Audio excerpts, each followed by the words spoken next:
Kozhikode medical കോളേജിലെ അവയവമാറി ശസ്ത്രക്രിയ നടത്തിയ സംഭവം അന്വേഷിക്കാൻ മെഡിക്കൽ ബോർഡ് തീരുമാനിച്ചു. DMOയാണ് മെഡിക്കൽ കോളേജ് പ്രിൻസിപ്പലിന് നിർദ്ദേശം നൽകിയത്. മെഡിക്കൽ ബോർഡ് യോഗത്തിന് ശേഷം ഡോക്ടറെ ചോദ്യം ചെയ്യും. വിവരങ്ങളുമായി ദിസ്ന ചേരുന്നു. ദിസ്ന, ഏതായാലും DMO ഈ വിഷയത്തിൽ മെഡിക്കൽ കോളേജ് പ്രിൻസിപ്പലിന് നിർദ്ദേശം നൽകിയ സാഹചര്യമുണ്ട്. എന്താണ് കൂടുതൽ വിവരങ്ങൾ?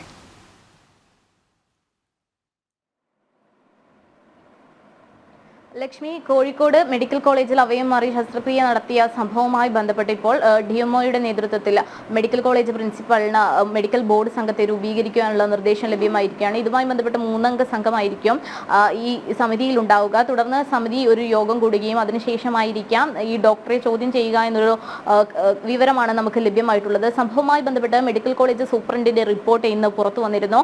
ഇതിനെതിരെ വലിയൊരു ആക്ഷേപമാണ് ഈ കുട്ടിയുടെ കുടുംബത്തിന്റെ ഭാഗത്ത് നിന്ന് ഉയർന്നു വന്നത്.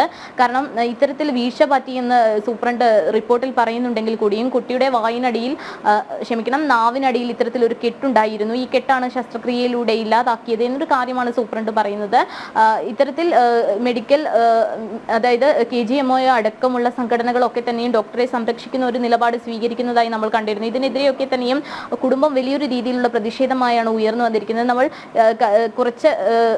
കുറച്ച് മുൻപ് തന്നെ കുട്ടിയുടെ മാതാവിനോട് സംസാരിച്ചിരുന്നു. അപ്പോൾ മാതാവിന്റെ ഭാഗത്തു നിന്ന് ഉയർന്നു വന്ന സംഭവം തങ്ങൾക്ക് നീതി വേണം, ഇനി ഒരു കുട്ടിക്കും ഇത്തരത്തിലൊരു ദുരന്തം ഉണ്ടാവാൻ പാടില്ല, ഭാവിയിൽ കുട്ടിക്ക് സംസാരത്തിന് പ്രശ്നം ഉണ്ടാവുമോ എന്നറിയില്ല, കുട്ടിയെ ആശുപത്രിയിലേക്ക് കൊണ്ടുപോകുമ്പോൾ കുട്ടിക്ക് യാതൊരു തരത്തിലുള്ള സംസാര പ്രശ്നമോ ഒന്നും തന്നെ ഉണ്ടായിരുന്നില്ല എന്നൊരു കാര്യമാണ് മാതാവ് പറഞ്ഞത്. നമുക്കറിയാം, കോഴിക്കോട് മെഡിക്കൽ കോളേജിനെ സംബന്ധിച്ചിടത്തോളം ഹർഷിനയുടെ വിഷയമൊക്കെ തന്നെയും ഏറെ പ്രശ്നമായ ഒരു കാര്യമാണ്. ഇതുമായി ബന്ധപ്പെട്ട ഹർഷിന നീതിക്ക് വേണ്ടി നിരവധി തവണ തെരുവുകളിലൊക്കെ ഇറങ്ങേണ്ട ഒരു സാഹചര്യം ഉണ്ടായിരുന്നു.